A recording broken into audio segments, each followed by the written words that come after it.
Hi everyone, welcome to my channel Preparation with PR and this is my first vlog. আর কিছুদিন সামনেই আর কি কিছুদিন বেশি দিন নেই এমটিএস পরীক্ষার, তো সেই হিসেবে day 1 to my achieve my dream. আর আমি কী করলাম না করলাম সারাদিন, কী রুটিন ফলো করলাম সেটাই আমি তোমাদের সাথে শেয়ার করব। খুব বেশি তামঝাম নেই, আমি কী না করি সেটাই আমি বলবো। আর আমি আশা করি তোমরাও সবাই ভালো মতন পড়ছো। কোথাও যদি ভিডিওতে মনে হয় যে ভিডিওতে একটু কারেকশন করার প্রয়োজন আছে, অবশ্যই তোমরা আমাকে সাজেশন দিও, আমি তোমাদের প্রত্যেকটা সাজেশন ঠিক করার চেষ্টা করব। চলো যাই।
नमस्कार, आप सभी का एक बार फिर से स्वागत है हमारे चैनल भक्ति ज्ञान में।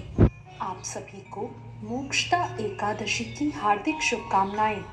आइए मिलकर सुनते हैं मोक्षदा एकादशी की व्रत कथा। एक बार की बात है, धर्मराज युधिष्ठिर ने कहा, আজকে হলো দ্বাদশ একাদশী, তো সেই একাদশী ব্রত আমি এখন শুনবো।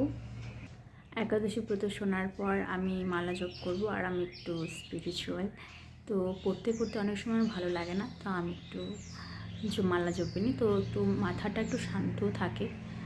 তোমরা যদি চাও তাহলে করতে পারো, আর না হলে তোমরা তোমাদের রিফ্রেশমেন্টের জন্য এই সময় একটু সোশ্যাল মিডিয়াও ইউজ করতে পারো, বা বাড়ির কোনো কাজ থাকলে সেই কাজটাও করতে পারো। ব্রত শোনার পর আমি ছাদে গিয়েছিলাম মালা জপতে, আর রোদ তাপাতে, কারণ শীতের দিন একটু রোদের প্রয়োজন। আর আমি গিয়ে দেখি যে আমার বোন আমার থেকে আগে ছাদে আছে, এই নিয়ে আমরা একটু হাসাহাসি করছিলাম। ও ওর মতন একটু ব্যায়াম করছিল। আর আমাদের বাড়িতে আমি, মা আর আমার বোন আমরা তিনজনে একাদশী করি। তো ছাদে বসে বসে মালা জপা হয়ে গেছে। মালা জপার পর আমরা প্রসাদ পেয়েছিলাম। প্রসাদ খাওয়ার পর আবার কোমর বেঁধে রেডি হয়ে গেছিলাম পড়ার জন্য। কারণ আম, আর শীতের দিন তো একটু মানে লেজিনেস ব্যাপারটা আসে, আমি জানি এটা সবার মধ্যে আসে, আমার মধ্যেও আসে, আমি জানি সবার মধ্যেও আসে, বাট এটাকে ওভারকাম করতে হবে। আর আমি মক দিয়েছিলাম আজকে সকালবেলা, দেখেছিলাম যে হচ্ছে সরি, দেখেছিলাম হচ্ছে যে মকে আমার ইডিয়মস বেশ কিছু দিনের ভুল হচ্ছে। তো আমি ইডিয়মস এর রানী ম্যাম রিসেন্ট প্যাটার্ন কিছু ইডিয়মস উনি ওনার ইউটিউবে দিয়ে রেখেছেন, তো আমি সেখান থেকে ক্লাসগুলো করেছি। আমি, তোমরা চাইলে সেই ক্লাসগুলো করতে পারো। অ্যান্ড মানে তোমরা এখন দেখতে পারবে যে আমি ক্লাস করার পর ডাইরেক্ট এটা আবার ডিনার আছে। আর এগুলো আমি নিজেই বানিয়েছিলাম, কারণ ক্লাস শেষ হতে হতে 3:30 পৌনে 4টা বেজে গেছিলো। তো 4টা থেকে আমি 8টা পর্যন্ত টিউশন, তো আমি টাইম পাই না। হায়, শীতের দিন কিছু করার নেই, এভাবে পড়তে হবে। মন তো করে বিছানায় গিয়ে ঘুমিয়ে পড়ি, কিন্তু আমার মনে হয় আমার মতন সরি, আমার মতন তোমাদের সবারই অবস্থা। কিছু করার নেই, পড়তে হবে। বিছানায় গেলে ঘুম চলে আসে, তাই আমি বিছানায় জানি নিচে ম্যাট পেতে বসেছি ব্ল্যাঙ্কেট নিয়ে। আর এখন 9টা বাজে, আমি পড়বো স্ট্যাটিস্টিকে, কারণ আমার সামনে এমটিএসের পরীক্ষা আছে। আর আজকে 1 তারিখ, তো তার জন্য আমি আজকে ব্লগটা কিছুক্ষণ আপলোড করবো। যে এমটিএসের ক্যালকুলেশন অনুযায়ী সবাই যেরকম বলছে, সেই হিসেবে আরও 1.5 মাস আমার হাতে টাইম আছে।